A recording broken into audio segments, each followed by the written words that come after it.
Hey everybody, Dr. Seiler here. So, I do a lot of injections of Botox in the lower face and neck area that a lot of injectors don't necessarily think to do. But in our patient here, we're going to do her for the first time. She mentioned to me that she's seeing just a little bit of jowling, and you usually think about doing tightening procedures or filler there, but lots of times the cause is that platysmal band hypertrophy that really pulls on the neck. And you can see her when she does it. All right, so fire for me. You can see how she pulls right there, and that's just the beginning of a little bit of the jowling. So this is an easy injection to do.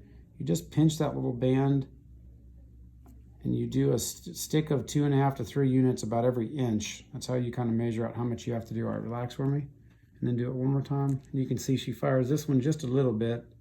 So we'll put a little bit of Botox right there. So we're putting a total of 15 units in. And with time, this will really help to see some tightening in the jawline here. Because she won't be firing that neck muscle as much and pulling on the skin. And little bit by little bit over the next 6 to 12 months, you'll see that skin retract real nicely right there and make a nice little definition of the jawline. So this is great for prevention. So look at your patients if you're an injector and really have them fire their neck, and you'll find that most patients are good candidates for doing just a little bit of preventative Botox in the neck. So thanks for watching.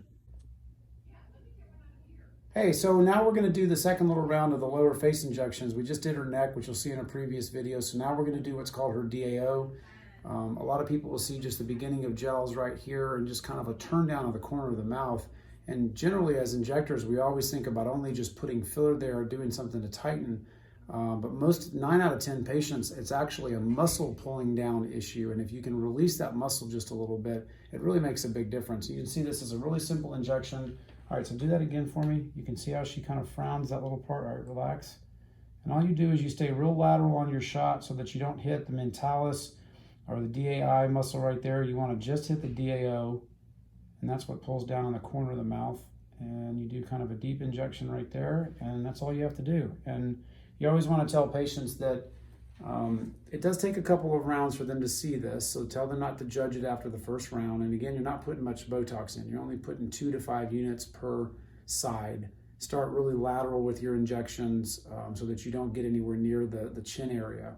And generally, they have a really nice kind of little slow release of that muscle, and the corners of their mouth will even up really nice. And it's a really cool thing to add to the normal areas for Botox. So